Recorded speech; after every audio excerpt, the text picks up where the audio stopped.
కథ పేరు అస్థి పంజరం. పట్టువదలని విక్రమార్కుడు చెట్టు వద్దకు తిరిగి వెళ్ళి చెట్టుపై నుంచి శవాన్ని దించి భుజాన వేసుకుని ఎప్పటిలాగే మౌనంగా శ్మశానం కేసి నడవసాగాడు.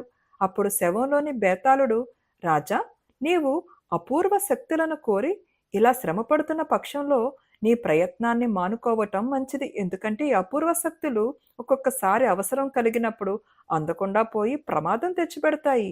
అందుకు తార్కాణంగా శృతవర్మ కథ చెబుతాను విను అంటూ ఈ విధంగా చెప్పసాగాడు. పూర్వం కన్యా కుబ్జ దేశంలో కృతవర్మ, శృతవర్మ అని ఇద్దరు మిత్రులుండేవారు. వాళ్ళు ఆబాల్య స్నేహితులు, కానీ వారి స్వభావాలు వేరు. కృతవర్మ కార్యదీక్ష కలవాడు, శృతవర్మ సోమరి.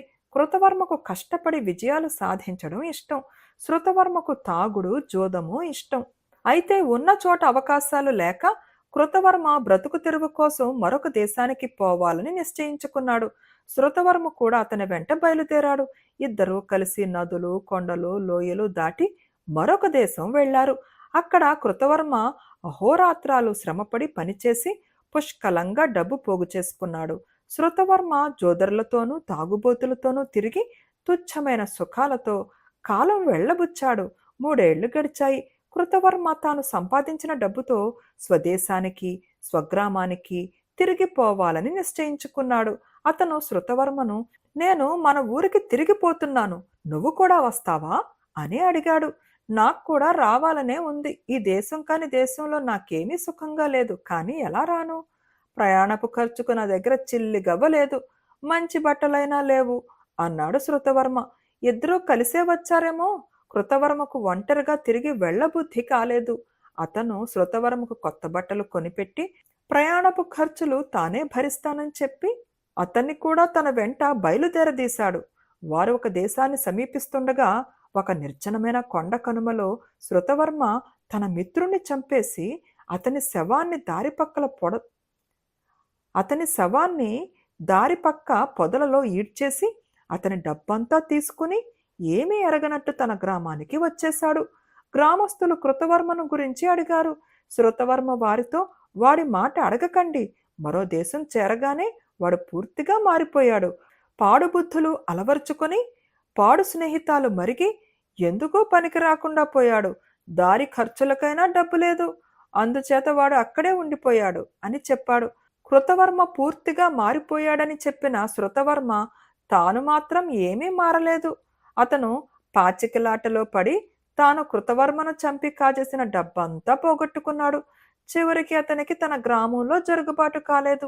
అతను దేశాంతరాలకు మళ్లీ బయలుదేరాడు. శృతవర్మ తాను కృతవర్మను చంపిన కొండ కనుమకుండా నడుస్తుండగా శృత శృత అని ఎవరో పిలిచినట్టయింది. వెనక్కి తిరిగి చూస్తే ఎవరూ కనిపించలేదు.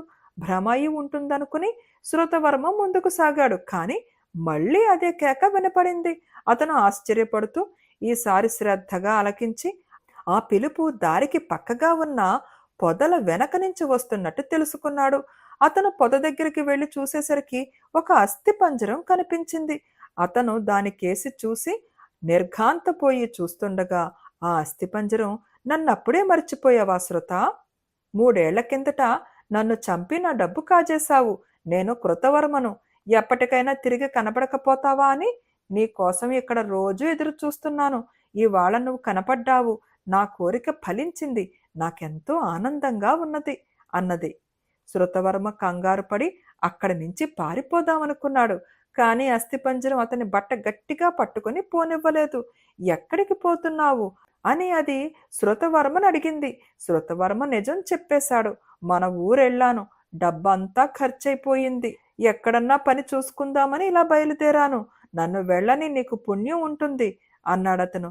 అలాగా, అయితే నువ్వు కొంచెం కూడా మారలేదన్నమాట. నీకెప్పుడూ చిక్కులే. నేను నృత్యాలు చేసి నీకు డబ్బు సంపాదించి పెడతాను, ఏమంటావు? నన్నొక పెట్టెలో పెట్టి వెంట తీసుకుపో. నాకా తిండి ఖర్చు లేదు, బట్ట ఖర్చు లేదు. ఇంత తక్కువ ఖర్చుతో హెచ్చు డబ్బు నువ్వింకే విధానా సంపాదించలేవు. నేనేం నృత్యాలు చేస్తానా అని ఆశ్చర్యపడుతున్నావు కాబోలు. ఇదిగో చూపిస్తాను చూడు అంటూ అస్థిపంజరం అడుగులు వేస్తూ రకరకాల నృత్యాలు చేసింది. చూసావు కదా శృత, నువ్వు నీ ఇష్టం వచ్చిన పాట పాడు, దాని లయ సరిపోయేటట్టు నేను నృత్యం చేస్తాను. ఏమంటావు? బోలెడంత డబ్బు సంపాదించవచ్చు కాదు? అన్నది అస్థిపంజరం. నిజమే, నువ్వన్నట్టు డబ్బు ఎంతైనా సంపాదించవచ్చు అని శృతవర్మ ఒప్పుకుని అస్థిపంజరాన్ని తీసుకుని బయలుదేరాడు. అతను ప్రతి గ్రామంలోనూ తాను పాటలు పాడుతూ అస్థిపంజరం చేత నృత్యాలు చేయించాడు. నృత్యం చేసే అస్థిపంజరం ఖ్యాతి వాడవాడలా పాకింది. చివరకు ఆ దేశపు రాజుగారికి కూడా ఈ సంగతి తెలియవచ్చింది. ఆయన ఈ అస్థిపంజపు నృత్యం కళ్ళారా చూస్తే కాని నమ్మదలచలేదు. ఆయన శృతవర్మకు కబురు చేసి తన దేవుడిలోనే నృత్య ప్రదర్శనానికి ఏర్పాట్లు చేశాడు. ప్రదర్శనం చూడటానికి గొప్ప గొప్ప వాళ్ళంతా వచ్చారు. కానీ ఏ కారణం చేతనో అస్థిపంజరం నృత్యం చేయలేదు. సరే కదా, కదలనన్నా కదలలేదు. శృతవర్మ ఎన్నో పాటలు పాడి చూశాడు. ఏమీ ప్రయోజనం లేకపోయింది. అది మామూలు అస్థిపంజరం లాగే పడి ఉన్నది, కానీ అందులో విశేషం ఏమీ కనిపించలేదు. శృతవర్మకు పరువంటూ ఉన్నట్టయితే అది ఆ క్షణంలోనే పోయి ఉండేదే. కానీ రాజుగారికి మటుకు తీరని అవమానమయ్యింది. ఆయన కోపంతో ఈ దుర్మార్గుడు గ్రామీణులైన ప్రజల కళ్ళలో దుమ్ము కొట్టి ఈ అస్థిపంజరాన్ని అడ్డం పెట్టుకుని డబ్బు చేసుకుంటున్నాడు. ఈ వంచకుణ్ణి తీసుకుపోయి చిత్రవధ చెయ్యండి అన్నాడు రాజు. రాజభటులు శృతవర్మను తీసుకుపోయి చిత్రవధ చేశారు.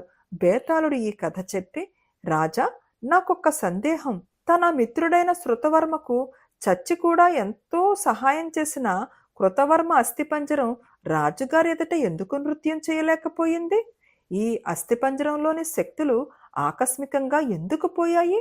ఈ ప్రశ్నకు సమాధానం తెలిసి కూడా చెప్పకపోయావో నీ తల పగిలిపోతుంది అన్నాడు. దానికి విక్రమార్కుడు, కృతవర్మ అస్థిపంజరం రూపంలో శృతవర్మ కోసం ఎదురు చూసింది అతని మీద ప్రేమతో కాదు.